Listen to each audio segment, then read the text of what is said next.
is a strong call for people to replace Mr. Arnhim Eustace as the leader of the opposition. Well, I hear all kinds of things too.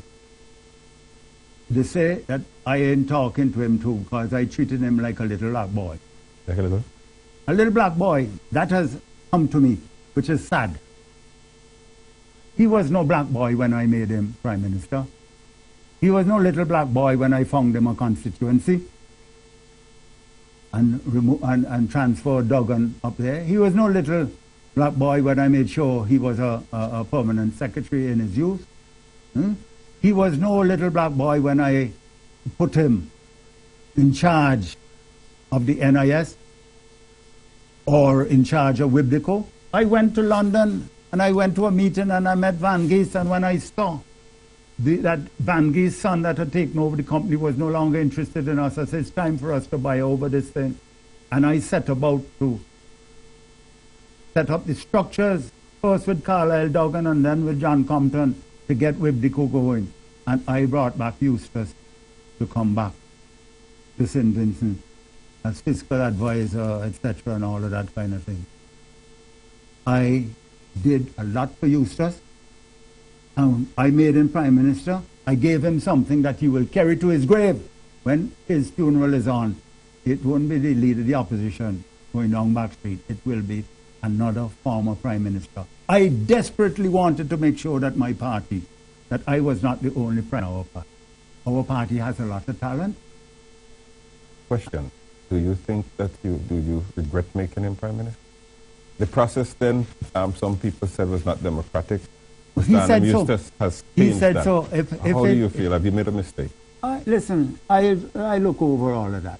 And I mean, I think what is important as we look forward, I thank Arnhim and others for what they did for the party. I said so publicly and Victoria Park. But we got to listen to the voice of the people. The people are speaking loudly and clearly that NDP ain't forming government. 1, 2, 3 times. Listen to the voice of the people. A leader must hear, listen, and he must examine his own soul and come to conclusions. He must understand that. Let me put it this way. Well, first of all, let me, just before I come to that, the NDP has got a lot of talent. We got to try and embrace that talent. Don't exclude it. I do not subscribe to this philosophy that there's no alternative. Never did. Oscar Wilde had a beautiful saying that the cemetery is full of indispensable people. You know? And there's another beautiful line in the Bible that we got to what? It says, one generation cometh, one generation goeth, the earth also abideth. The NDP will be there, ULPB will be there, St. Vincent will be there. We will pass on. If you were in Mr. Eustace's position right now, as embattled as he seems to be, what would you have done? Listen, Jerry, when I lost the election in 1979, I resigned. You did what? I resigned as leader of the party in 1979. When the Union Island uprising and I was not in Parliament, I resigned. I turned over the party to Emily Robinson and Victor Coffey and tell them I gone back to Beckwith. They say, well, hold on. Because Calder was not taking the responsibilities of the party. And he had appointed his own senators and so on outside the party. And that is how it was. So I resign. I'm not saying anything. I will say, you know, that I do not think Arnhim should rush it, but he must recognize, and the party must recognize, that he is now a senior citizen. He is already 66, he will be 67 this year. I did not want minister at 70, and I recommend the same course to him. You just said it, that the party will remain, so you have faith in the fact. I love the party, that the party will and I love democracy. And you know, let me come back to Dr. Gonsalves, Ralph Gunn. I think we respect each other. Okay? And I am not shocked that Ralph wants the Cocoa Project, because don't forget what he did down in Canawan and in Musty.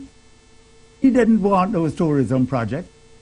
He did all kind of roadblock and everything, but right after he won the election, he was ready to go to Canawan, and he's sweeter in Canawan with the developers than I ever was. Right? So he's a practical person. And I won 4 terms plus 1. I know that Ralph is aiming to get 4 terms. But when he makes 4, I want to remind him I did 5. And then when he does the 4, I want to remind him that I did 35 years in Parliament. I hope he can make that. But I have to say, they call me Nancy, but I congratulate Ralph on doing something that I could never have dreamt of doing. What is that? Take a helicopter and land on a piece of ground in Argyle and convince Vincentian that he has landed on an international airport. Now that I respect. I couldn't do that. So James, we have to continue this another time on the airport project. But I want to thank you very much. And I hope this has helped to clear a few things up. All right, Jerry. This has been this week's edition of Up Next. Our guest has been Sir James Mitchell, former Prime Minister and the founder of the New Democratic Party. I'm Jerry George. Whatever you do this week, be outstanding. So long.